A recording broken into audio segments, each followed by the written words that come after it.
Oke, selamat siang, kembali lagi di channel Gubuk Wawasan, yang mana hari ini seperti biasa ya, saya akan coba mereview buku yang berjudul Politik Identitas ya. Politik Identitas, Kesaktian dan Kekuasaan. Buku ini karangan Otto Sukanto. Jadi dalam buku ini sederhananya ataupun kurang lebihnya, bagaimana sih hubungan kesaktian, antara kesaktian dan kekuasaan politik yang berkembang di Indonesia. Nah, buku ini karangan Otto Sukanto, tadi sudah dijelaskan ya. Dalam buku ini membahas hubungan kompleks ya, hubungan kompleksitas antara fenomena mistik ataupun kesaktian dengan dinamika kekuasaan politik di Indonesia dalam buku ini.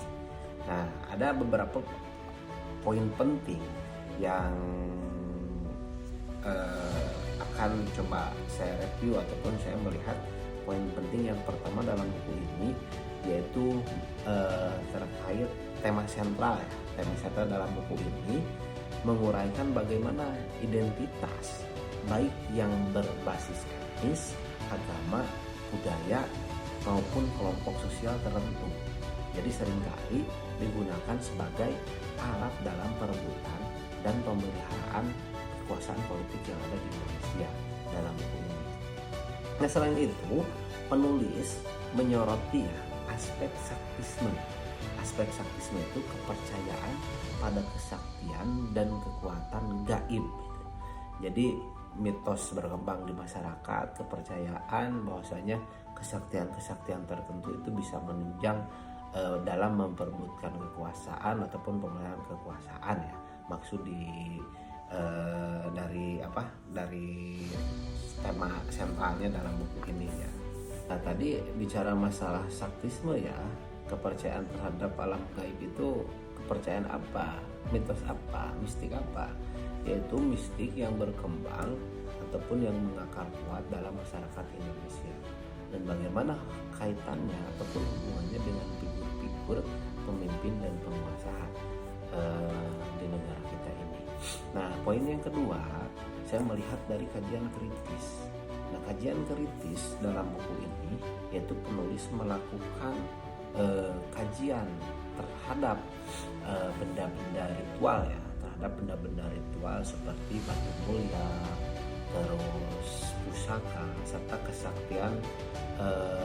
kesaktian peranannya ya. Kesaktian itu jadi peran kesaktiannya itu bagi para pendekar ataupun kalau dulu waliullah ya, itu kesaktian seperti apa ya terhadap pemimpin yang hari ini. Nah, penulis membahas persepsi bahwa kesaktian para tokoh tersebut seperti karomah para wali kalau dulu ya dalam ajaran Islam itu erat hubungannya dengan otoritas dan kekuasaannya mereka. Nah, yang ketiga, saya melihat dari sisi sudut pandang. Nah, buku ini merupakan lanjutan ya. Buku ini merupakan lanjutan dari kajian penulis sebelumnya mengenai ilmu gaib. Jadi sebelum ada buku ini, penulis juga menulis ya terkait dengan alam gaib ya, yang mencoba menalar serta merasionalisasikan mistik dalam konteks sosial politik kontemporer gitu. Apakah hari ini misalkan di kita bicara masalah mistik dengan kekuasaan, apakah hari ini masih relevan atau tidak? Nah, makanya keempat saya melihat dari sisi keempatnya itu dari sisi relevansi. Nah, relevansi terhadap konteks perpolitikan hari ini, yang pertama, buku ini relevan dalam memahami ya. Buku ini masih relevan dalam memahami landscape politik, di mana aspek-aspek non rasional ataupun budaya seringkali memainkan peran signifikan meskipun bertentangan dengan rasionalitas politik modern ya kalau dilihat. Jadi hubungan mistik ataupun kesaktian itu masih relevan apabila kita ingin memahami perpolitikan di Indonesia dari masa ke masa ya, dari zaman dulu. Misalkan mistiknya Soekarno itu seperti apa, Soeharto itu seperti apa dan sebagainya, karena presiden pertama kita kan dibalut dengan mistik ya, dibalut dengan mistik. Apabila melihat dari dulu memang masih relevan. Nah, konteks hari ini apakah relevan atau tidak dengan politik modern maksudnya. Makanya di sini saya melihat juga, mereview juga tentang bagaimana hubungan kekuatan mistik dan kekuasaan. Yang pertama saya melihat dari sumber otoritas. Sumber otoritas. Nah, buku ini membahas bagaimana kesaktian atau kekuatan gaib itu seringkali dianggap sebagai otoritas ya, dan otoritas dan legitimasi bagi para pemimpin dan penguasa. Nah, makanya kepercayaan pada kekuatan supranatural ini mengakar kuat dalam masyarakat. Jadi dari turun temurun, misalkan presiden ini mah mistiknya seperti ini dan sebagainya. Makanya seringkali kan bertentangan dengan pemikiran-pemikiran Tan Malaka. Tan Malaka itu lebih mengedepankan logika ya, logika mistika itu kalau Tan Malaka.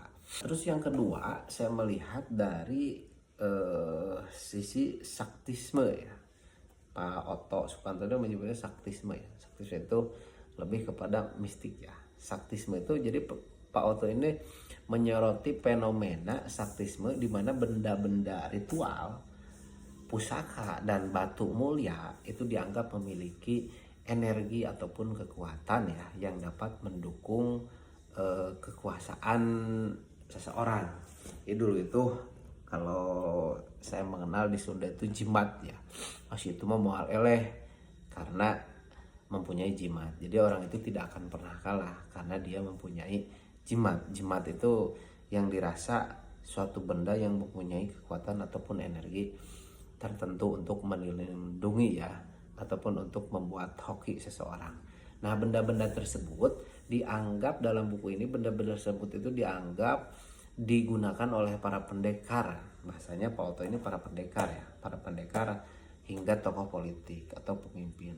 Nah, yang ketiga saya melihat dari rasionalisasi mistik. Jadi secara keseluruhan buku ini mencoba menguraikannya. Buku ini coba menguraikan dan merasionalisasikan peran mistik ini dalam landscape politik di Indonesia. Jadi menunjukkan bahwa aspek politik non rasional ini seringkali memainkan peran signifikan dalam buku ini. Jadi mistik itu masih bisa memerankan peran signifikan dalam perebutan kekuasaan dengan rasionalitas meskipun bertentangan dengan rasionalitas politik modern. Kenapa bertentangan dengan rasionalitas politik modern? Kalau dilihat kemarin ya dari fenomena pemilu ataupun pilkada, ternyata yang menang itu yang punya duit kan, yang punya duit. Nah, apakah mistik hari ini dengan kekuasaan itu bisa masih relevan atau tidak? Karena setiap orang yang mau mencalonkan diri, mau mencalonkan apapun itu pasti ditanya punya modal atau tidak, punya uang berapa, tidak ditanya punya jimat ataupun punya benda-benda tertentu atau tidak. Ataupun dibalik itu ya, saya tidak terlalu memahami hal itu. Nah, mungkin bisa jadi kalau dulu itu masih kuat, tapi konteks hari ini apakah masih berperan atau tidak mistik dalam kekuasaan itu?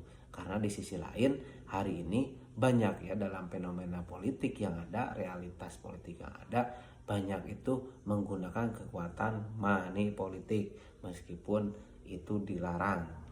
Terima kasih, itu yang bisa saya sampaikan dari buku ini. Kalau ingin lebih memahami politik identitas, hubungan antara kesaktian dan kekuasaan itu sejauh mana, maka segeralah baca buku ini. Itu terima kasih, salam literasi.